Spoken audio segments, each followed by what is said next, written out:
Action. बताइए क्या बात है? मीनू, हमारा परिवार अब्बू की शादी के लिए तैयार नहीं है। हो सकता है वो उसकी शादी मंदिर से करानी पड़े। बस ऐसी बात चल रही थी तो झनक ने सुझाव दिया कि अगर अब्बू की शादी तुम्हारे घर से हो तो। मीनू, अब्बू भी घर की ही बच्ची है, फिर उसकी शादी दुनिया से छुपाकर मंदिर में क्यों करें? हमारे पास इतने पैसे नहीं है कि हम किराए पर कोई बड़ा घर ले सके, तो बस इसलिए हम सोच रहे थे कि अगर बिल्कुल सही सोचा आपने बड़ो बौदी। और ये आप ही का तो घर है, मुझे कोई प्रॉब्लम नहीं है। वैसे कब की डेट है? मीनू, 2 अच्छे मुहूर्त बताए हैं शादी के लिए, उसी में से कोई एक देख लेंगे जैसे पंडित इसी महीने।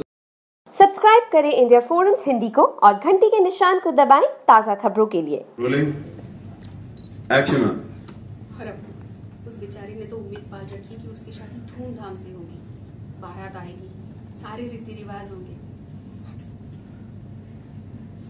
बचपन से घर में शादियां देखते आ रही हैं। बचपन से sorry. And rolling more action. और अब उस बेचारी ने तो उम्मीद पाल रखी है कि उसकी शादी धूमधाम से होगी, बारात आएगी, सारे रीति रिवाज होंगे। बचपन से उसने घर में कई शादियां देखी है, तो आपके लिए ऐसा सपना देखना क्या गलत है? बिल्कुल गलत है।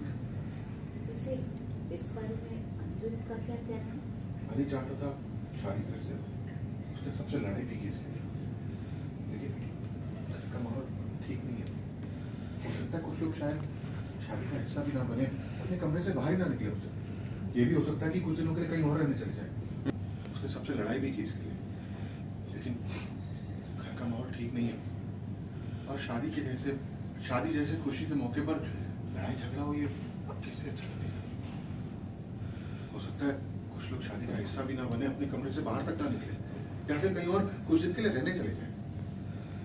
अब ऐसा सब होगा, इससे बेहतर है शादी घर से ना हो, कहीं और से। और आपने मेरे बारे में सोचा?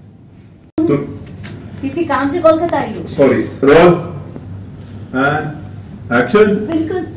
वैसे जना, तुम कोलकाता किसी काम से आई हो? सॉरी मीनू मैम, मैं अभी कुछ दिन और हूँ यहाँ पर, तो आराम से आपको सब कुछ बताऊंगी। देखिए बड़ो बौदी, अब क्योंकि शादी यहाँ से हो रही है तो आपके मन में आएगा वैसे शादी नहीं होगी, धूमधाम से शादी होते हुए देखनी है मुझे अब्बू की। वैसे भी मैंने कुछ सेविंग्स रखी थी अपनी शादी के लिए, अब तो वैसा होगा नहीं, तो अब्बू की शादी में खर्चा मैं करूंगी। नहीं मीनू, कोई जरूरत नहीं है, जो हमारे पास है उसी में अब्बू की शादी धूमधाम से करेंगे। बड़ो बौदी, आपने अब्बू को जन्म दिया है, इसका मतलब ये नहीं कि आप ही की बेटी है अब्बू। अच्छा लगा। मैं तो कहती हूँ आज ही तैयारी शुरू कर देते हैं। मैं तो कहती हूँ आज से ही तैयारियां शुरू कर देते हैं ना हम। आप यहीं पे रुकिए और दादा को भी फोन करके बुला लीजिए। आज हम सारे फंक्शंस की लिस्ट बना लेते हैं। नहीं मीनू, मैं कल आऊंगी, मुझे दादा से भी तो बात करनी होगी ना। छोटौन की शादी नहीं हो रही है, अप्पू की शादी हो रही है। और अप्पू की शादी घर में नहीं कर पा रहे वो किसी कारण से, तो छोटौन, बड़ो बौदी और जनक मेरे पास आए हैं ये पूछने के लिए कि क्या वो मेरे घर में अप्पू की शादी करवा सकते हैं। और मैं बहुत खुश हूँ क्योंकि हम लोग एक फैमिली है और मेरे काफ़ी सालों से इनके अच्छे रिलेशंस है, तो मैं भी बहुत एक्साइटेड हूँ। और अप्पू इतनी प्यारी है, सबको उस पर बहुत प्यार आता है, तो वैसा ही मेरा भी है और I am very happy to be part of it. यही है कि मेरे लिए भी शौक़ है, अचानक से झनक कैलकाटा में क्या कर रही हैं, तो मैं बार बार पूछ रही हूँ, उसने मुझे बताया नहीं है। होपफुली सही टाइम आएगा तो वो मुझे भी बता ही देगी। वेलकम।